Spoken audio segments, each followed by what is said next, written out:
Sekusuka impi yamagama phakathi komculi kaMaskandi uMthandeni Manqele nomdidiyeli womculo obuye abe umphathi we-Native Rhythms uDr Sipho Sithole.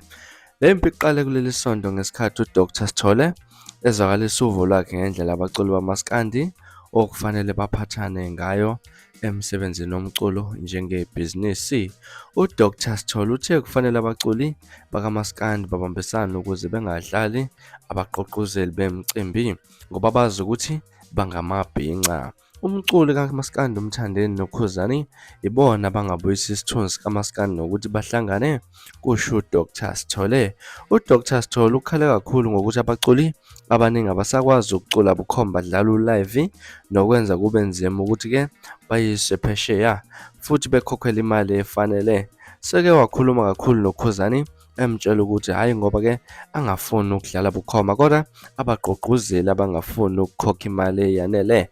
Kuchaza uDr Sithole. Uqhubeke wathi-ke into ezosiza abaculi ukuthi-ke baziqeqeshe ngokudlala bukhoma ngoba lokhu abakwenza manje abakwazi bona, kuchaza uSithole. Emva kwalokho-ke uziphendulela uMthandeni Manqele ekhasini lakhe ku-Facebook wathi, ngisebenze kanzima ukulungisa umlando wami omkhulu kubantu obungcolisa ngabantu abenza njengalo baba engingamazi nesimali senkomo.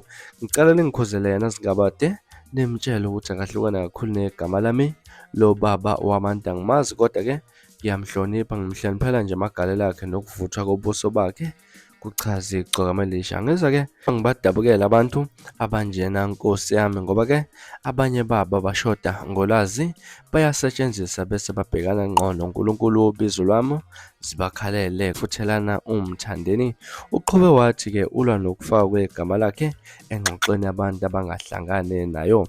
Ngiphinde ngezwa kuthiwa nomuntu bexoxa naye lo baba ngathi ubuye athi usondelene nami futhi-ke ubuye athi ngiyimbangi yakhe. Anginambangi mina, akekho nomculo olingana nami, anginambangi namuntu, kuchaza igcoka elisha. uMthandeni uthe nakuba uDr Sithole abuye akhulume into enomqondo kodwa-ke akafuni lo baba afake igama lakhe.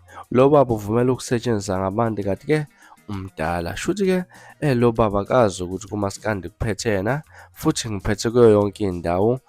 Ngiyashaya, ngiyacula, ngenza konke, kuchaza igcoka elisha. Lo mculi uncoma uDr Sithole ngendlela akakhulume ngayo nezeluleko zakhe kanti-ke namava akhe emculweni, kodwa wabe semnxusa ukuthi akhiphe igama lakhe mangabe ekhuluma. Ngazakuthi sinjalo izindaba ezithinta igcoka elisha kanjalo nomphathi we-Native Rhythm uDr Sithole okhulume laphana udaba olubalulekile wasefaka igama legcoka elisha laphana, kanjalo noKhuzani enkulumeni yakhe abekade naye-ke. iNkuzimalanga uMthandeni-ke bese ivuka ngolaka naye isho ukuthi akafuni ukuthi enkulumeni yakhe afake igama lakhe uma ngabe-ke elibeka udaba lakhe noma izincomo noma amava laphana enkulumeni yakhe. Mhlawumbe kuthini kwakho ukuphawula ngalolu daba?